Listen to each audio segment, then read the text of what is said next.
Everyone, Radhika सभी को। आज हम लोग बात करने वाले हैं इस क्लास में class 10th model question paper set ए की। देखिए यहाँ पर ये आपके लिए बहुत ज़्यादा इम्पोर्टेंट है क्योंकि ये 2025 के मॉडल क्वेश्चन पेपर हैं। बहुत सारे बच्चे बोल रहे थे मैम प्लीज़ लेकर आओ, प्लीज़ लेकर आओ, तो मैं आप सभी के लिए ये वीडियो लेकर आ चुकी हूँ। चलिए हम लोग बात कर लेते हैं। सेक्शन ए फर्स्ट जो मोस्ट रिपीटेड पैसेज है आपका वो है आपका डिसिप्लिन, और मॉडल क्वेश्चन पेपर में दिया है तो हो सकता है इस बार आपके 2025 में आपको देखने को मिल जाए। ठीक है, चलिए फर्स्ट क्वेश्चन है what does discipline do for a child. Discipline एक बच्चे के लिए क्या करता है? Forms character and make him a fit citizen, make child dull, make him strong, make him wayward. Right answer is form character and make him a fit citizen. ये बिल्कुल correct है आपका। क्वेश्चन नंबर 2 है what ever's does a child pick up when he is allowed to do what he likes. अगर वो child होता है, वो बच्चा होता है, अगर उसे वो करने के लिए दिया जाए जो वो मतलब अलाउड करता है और जो उसे पसंद होता है तो वो कैसा हो जाएगा? राइट आंसर है आपका catch cold and fall ill. ये ठीक है राइट आंसर। अब देखिए option number question number C है what are good habit. Good habit क्या होती हैं? So running in the sun, playing all the time, avoid things that are injuries, exposing himself to cold. Right answer है आपका avoid things that are injuries. ठीक है right answer यही है। Give a suitable title, तो सबको पता है कि इसमें पूरे पैसेज में डिसिप्लिन डिसिप्लिन डिसिप्लिन उसी की बात हुई है, तो इंपॉर्टेंस ऑफ डिसिप्लिन इसका करेक्ट आंसर होगा। What does spoiled means. Spoiled मतलब क्या होता है? स्पॉइल्ड मतलब क्या होता है बताओ? ग्रेटनेस, डिस्ट्रॉय, इंजरीज या फिर डिसिप्लिन। तो राइट आंसर है आपका क्या? डिस्ट्रॉय। सेकंड नंबर जो है ना वो बिल्कुल करेक्ट है। अब हम लोग बात करते हैं सेकेंड पैसेज। देखिए आप लोगों का ये, हाँ ऑफकोर्स आप बहुत सारे बच्चों को लग रहा होगा मैम कहाँ से लिए हो, तो सिविल परीक्षा अध्ययन में भी आया था तो हमने वहाँ से कैरी किया है इनको। आपके पास नहीं है कोई बात नहीं है, जो चीज़ें उसमें अवेलेबल है वो हम सारी करवा रहे हैं। तो आई थिंक मेरे को तो नहीं लगता है कि अब आपको कोई चीज़ की नीड होगी उसमें से, बिकॉज जो इम्पोर्टेंट है उसमें से सारी चीज़ें ले ली गई हैं। Of a man's earliest invention we know very little. The first may have been the use of a stone to crack a nut. The next was possible the use of a stick to stick an anime. ठीक है चलिए, तो ये एक आविष्कारों की बात इसमें की गई है। Who was the greatest of early invention? तो man's early invention। Right answer आपका यही। सेकेंड है आपका the first invention of man was the use of stick, so the first may have been the use of a stone, a crack, a nut. ठीक है, नहीं ये नहीं है, सॉरी यहाँ पर लिखा था ना, हाँ यही है यार, यहाँ पर लिखा है ना स्टोन, अ क्रैक। यहाँ पर ये पूछा है कि फर्स्ट इन्वेंशन क्या है व्यक्ति का? Stick. Okay, once man found the stick and stones were useful, he was only a step further to the making of a rude weapon of fastening a stone to the end of a stick. Man used stick and stone. यहाँ पर first लिखा है क्या कहीं?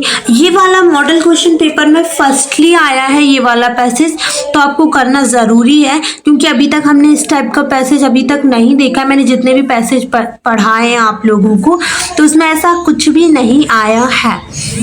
तो I think मुझे लगता है कि आपको ये अच्छे से कर लेना चाहिए। मैं फर्स्ट क्वेश्चन का आंसर सेकंड का देख लूँ कि first invention, I think the first may have been the use of a stone to crack a nut. ये बिल्कुल करेक्ट है, यही है earliest invention of man. So man become the blank of all lower creature, wild, master, hero या फिर servant. Man become, ये देखो all wild creature, all wild creature. Right answer is first वाला। ठीक है, अब यहाँ पर देखिए in olden days wall cons were not much active, less active, much more active. जिनके पास आपके पास मॉडल परीक्षा अध्ययन होगी तो उनको आपको पेज नंबर 35 पे ये पैसेज मिल जाएगा, तो देख लेना आप लोग।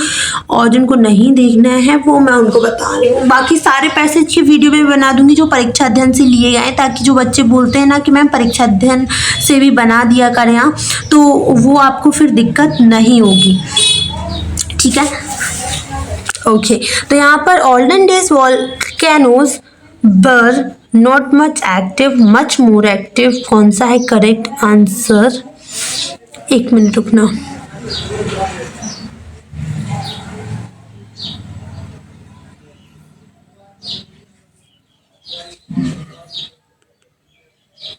कहीं दिख रहा है? अच्छा यहाँ पर राइट आंसर है, सॉरी थोड़ा सा टाइम हो रहा है, much more active. Right answer है मच मोर एक्टिव। यहाँ पर क्वेश्चन नंबर ई देखिएगा, what is the एंटोनियम्स of found? तो इसका राइट आंसर होगा लॉस्ट, क्योंकि फाउंड मतलब होता है कोई चीज मिली और लॉस्ट मतलब होता है कोई चीज गुम गई। Section B success in your life depends largely on good health. तो मैंने इसका आपको पहले भी बताया कि नोट मेकिंग कैसे करना है, और मैंने आपको सारे note making in one shot भी बताया है जितने भी इंपॉर्टेंट है आप सभी के लिए, और वहां से आप चेक कर लेना। डिस्क्रिप्शन में लिंक अटैच है, और जिनको नहीं देखना है मैं उनको इन शॉर्ट में बता देती हूँ, ठीक है। देखिए फर्स्ट आपका यही हो जाएगा, फर्स्ट नोट की success in your life depends largely on good health. Second अगर हम बात करें तो सक्सेस डिपेंड, आप ये लिखना पहली चीज, सक्सेस डिपेंड पहले लिखना है, ठीक है। अब यहाँ पर 2 पॉइंट आपको 1 बनाना है, आपको लिखना है गुड हेल्थ। फिर 2.2 आपको बनाना है कीप योर बॉडी फिट। 2.3 बनाना है बाय क्लीनेस, एंड यहाँ पर आपको लिखना है फ्रेश एयर। इसके बाद 2.4 में आपको लिखना है बच्चे, 2.4 में लिखना है regular habits and suitable recreation, ठीक है। ये आपको लिखना है कि जिससे सक्सेस आपकी डिपेंड होती है इन सारी चीज़ों पर, ठीक है। अब आपको तीसरा पॉइंट बनाना है, दूसरा हो चुका है, तीसरा बनाना है, ठीक है। तो चलिए तीसरे पॉइंट में आप लिख सकते हैं कि we kind and helpful to all who are weak and suffering and do not do be afraid to be have the courage to stand up for what is good, ठीक है, एंड प्योर एंड नोबल। ये भी आप लिख सकते हैं। Question आप note 4 लिख सकते हैं कि fill such hours with interest, hobby, good books and with comprehensive and association calculate to exercise over you and influence for good। ये भी लिख सकते हो, या फिर अगर 5 आपको 4 ये थोड़ा बड़ा लग रहा है नोट में तो ये लिख देना to a large extent you will be know why the company you keep। ये भी आप लिख सकते हैं, ठीक है। आई होप कि आपको समझ में आ गया होगा। अब हम यहाँ पर देखते हैं बेटा, देखो एप्लीकेशन हम बार बार नहीं बताएंगे, मैंने कई बार बोला है कि मैंने आपको 3-in-1 एप्लीकेशन बताई है, वो आप कर लीजिएगा। यहाँ पर राइट है ना, ऐसे अभी रह गया है, ऐसे का एक बहुत बड़ा वीडियो आ रहा है, ऐसे इन वन शॉट, जिसमें आपको लिखने से लेकर हर एक चीज समझाई जाएगी, ठीक है। और एक बच्चे ने कॉमेंट किया था कि मैम पैराग्राफ और ऐसे में क्या अंतर होता है, वो चीज भी मैं उसमें समझा दूंगी, तो आप वहां से चेक कर लेना, क्योंकि वीडियो मॉडल क्वेश्चन पेपर में बहुत लॉन्ग हो जाती है, इस कारण से सारी चीजें हम इंक्लूड नहीं कर पा रहे हैं। Look at the visual input below, produce a small paragraph. इसमें गुड हैबिट पर से आपको लिखना है, तो आप कुछ ऐसा लिख सकते हैं, गुड हैबिट है ना, we should get good habits for healthy future, for good future. We should get up early. We should daily some exercise. We have a healthy breakfast. We should eat, yeah, we should have a healthy breakfast daily, and for our, and यहाँ पर लिख सकते हैं for our good future, for our daily good habits, and we should go to bed early। इसके अलावा आप सब में वी शुड लगा के लिखेंगे, बस आपको लिखना कैसे मैं आपको बता देती हूँ। सबसे पहले आप यहाँ से लिखना स्टार्ट करेंगे कि we should get up early in the morning, ठीक है। सेकंड आप लिख सकते हैं कि we, and after that we should fish enough and we should do some exercise to keep your body fit. Third आप लिख सकते हैं इसके आगे कि वी शुड हैव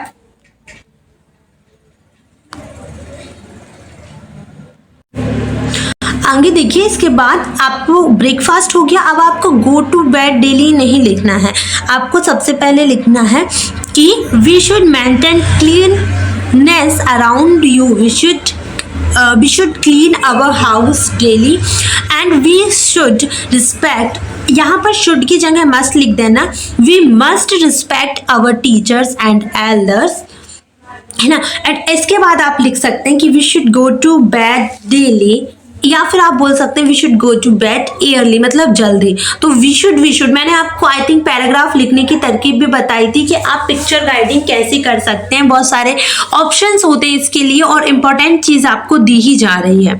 चलिए सेक्शन सी देख लेते हैं। Fill in the blanks, they blank football in the evening, play plays playing, क्या आएगा राइट आंसर, दे प्ले। ठीक है, IVUD के साथ मैन वर्ब की फर्स्ट फॉर्म आती है। क्वेश्चन नंबर 2 है आपका, how blank time is left, much many वाला एक लाइव क्लास लिया था वो देख लेना, हाउ मच, ठीक है, how much time is left. चलिए आगे देख लेते हैं भाई। ये माँ उफ मैं तो मर गई। वैसे ये सारे गाने बाद में भी कर लेना, अभी थोड़ा सा अपन पढ़ लेते हैं। He will comes where you call him, he, यार अपन तो ऑप्शंस पे वो फिल इन द ब्लैंक्स पे थे ना। Section C, okay. एक पेज छूटा है क्या, यही दिया यार, चलो यही आया मेरे पास, एक पेज छूटा है वैसे।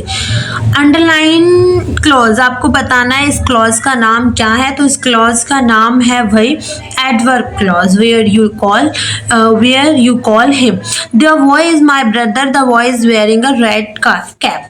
तो यहाँ पर बोला जा रहा है आपको हु यूज करना। एक ऐसा क्वेश्चन हमेशा आता है हु वाला, तो हमेशा आप याद रखिएगा the boy who is wearing a red cap, आपको पहले वो चीज लिखनी है जो उसने पहनी हुई है, फिर आपको उसका रिश्ता बताना है कि आप उसके क्या लगते हैं या वो आपका क्या लगता है, ठीक है। और जो सब्जेक्ट रहेगा, मतलब जो व्यक्ति रहेगा, उसके बाद आपको हु यूज करना है, और जब आप रिश्ता बताएंगे तो उसमें उस बॉय का नाम नहीं लिख के डायरेक्ट आपको हेल्पिंग वर्ब से स्टार्ट करना है।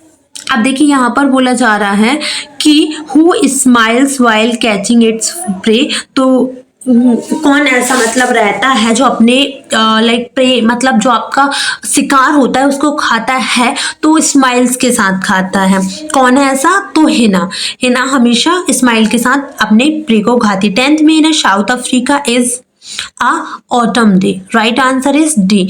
यहाँ पर देखिए what did Valli wish for, तो उसको किसका विश था, लाइक कि उसको क्या करना है, तो वर्स राइड, उसे वर्स राइडिंग बहुत पसंद थी और वो डेली यही चीज प्रे करती थी कि यार एक बार।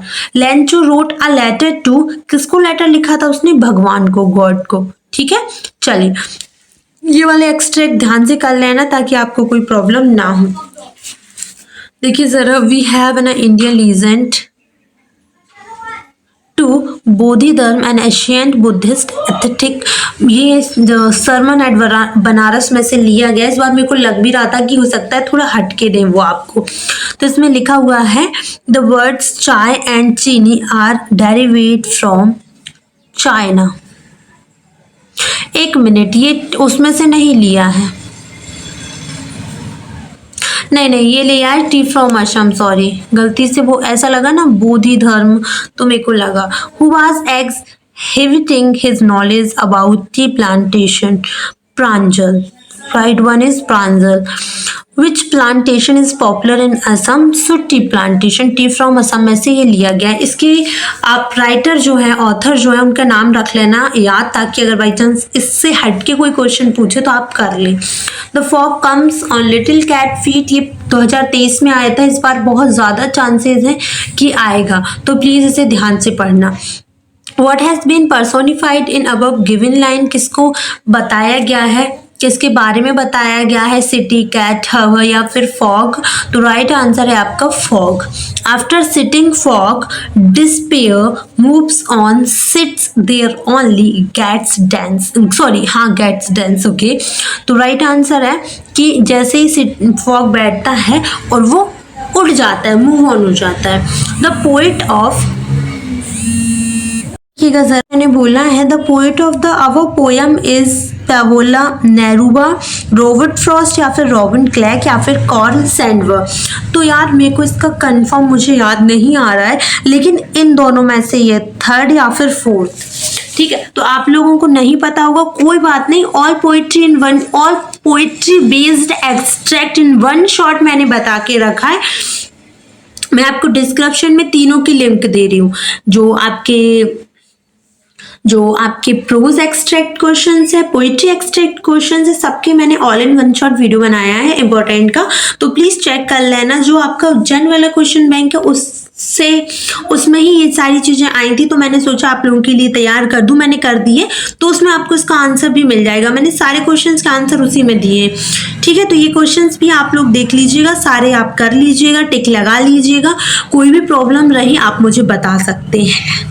ठीक है, ये क्वेश्चंस आपको गिवन है, बहुत ही इंपॉर्टेंट है। देखिए, और सबसे पहले ना हमेशा ऐसा होता है, एक बात बता दूं, जिन बच्चों के पास पिछले ईयर की परीक्षा अध्ययन है, कोई गल ना यार, सब कुछ सेम होता है। फिलहाल अगर परीक्षा अध्ययन पुराने साल के, कोई बात नहीं, पूरा सेम होता है। आप मिला के देख लेना, अगर आप पिछले परीक्षा अध्ययन उठा के देखोगे तो डिसिप्लिन मस्ट भी ये पहले ही दिया होगा, सारी चीजें वैसे ही देती हैं, बस मॉडल क्वेश्चन पेपर चेंज हो जाते हैं, जो मैंने आपको बता ही दिए। तो आई थिंक, मुझे तो नहीं लगता आपको पैसे वेस्ट करने की जरूरत है। So thank you so much for watching this video. And अगर आपको कुछ भी प्रॉब्लम है 10th से रिलेटेड, तो आप लोग प्लीज मुझे कमेंट सेक्शन में बताइए, मैं डेफिनेटली उस पर वीडियो बना दूंगी। Bye bye, take care, Radhe Krishna guys.